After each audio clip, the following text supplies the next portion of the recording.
Hamas पर यूरोपीय union का बड़ा बयान सामने आया। मानव कवच का इस्तेमाल ना करे हमास, अस्पतालों को ढाल ना बनाया जाए। हमास की तरफ से आम लोगों को जंग से दूर रखा जाए, क्योंकि लगातार हम देख रहे हैं कि कैसे मानव ढाल हमास बना रहा, अस्पतालों के जरिए, स्कूलों के जरिए, रिहायशी इलाकों के जरिए, और इसका खामियाजा गाजा के आम बाशिंदों को उठाना पड़ रहा है। वो बड़ी संख्या में मारे जा रहे हैं। और अगली बड़ी खबर, यूएन चीफ का इजराइल को लेकर सवाल। हमास के लिए सामूहिक सजा नहीं दी जा सकती। ये देखिए, अब ये क्लियर कर दिया है यूनाइटेड नेशन ने। हमलों में 101 यूएन कर्मचारी मारे गए। हमले के बदले ऐसा विध्वंस किसी भी हाल में जायज नहीं ठहराया जा सकता। ये कहा है यूएन चीफ एंटोनियो गुटेरेस ने। ऐसा विध्वंस सही नहीं है, जायज नहीं है, ये कहा है यूएन ने। और देखिए, गाजा से एक और बड़ी खबर। उत्तरी गाजा का अल शिफा अस्पताल, यहां पर इमरजेंसी लगा दी गई है। शवों को दफन करने का इंतजाम तक नहीं है। यह हालात हो गए अल शिफा अस्पताल के। अस्पताल का बयान सामने आया। इस वक्त 100 से ज्यादा शव अस्पताल की मॉर्चरी में रखे हुए हैं। बमबारी में मारे गए लोगों के शव ऐसे ही पड़े हुए अस्पताल में, और ऐसे हालात में बेहद ही खराब हालात है, इमरजेंसी के हालात है। और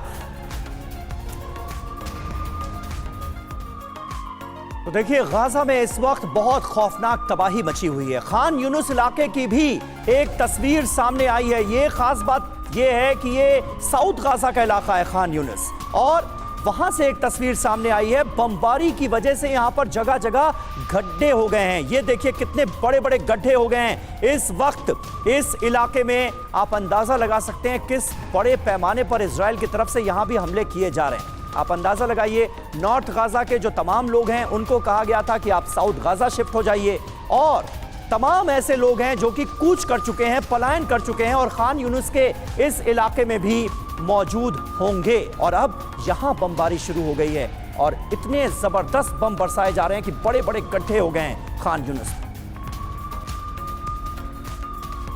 और एक और बड़ी खबर, गाजा में मौतों का भी नहीं पता चल पा रहा।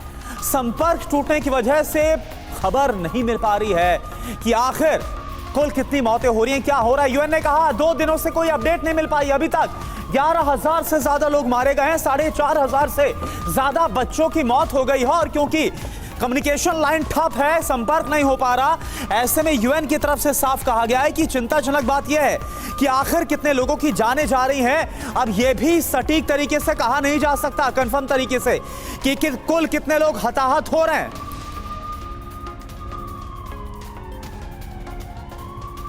और जंग में चीनी कंपनियों को भी फायदा हो रहा है। ये जंग का बिल्कुल अलग पहलू अब हम आपके सामने रख रहे हैं। अमेरिका चीन के ड्रोन्स की बिक्री में तेजी आई है। 1 महीने के अंदर हजारों ड्रोन बिक गए। ये देखिए, ये इजराइल और हमास के बीच जो जंग चल रही है, उस जंग का बिल्कुल जुदा, बिल्कुल अलग पहलू इस वक्त आपके सामने है। जंग में चीनी कंपनियों को फायदा हो रहा है, और अमेरिका और चीन के ड्रोन भारी संख्या में बिक रहे हैं।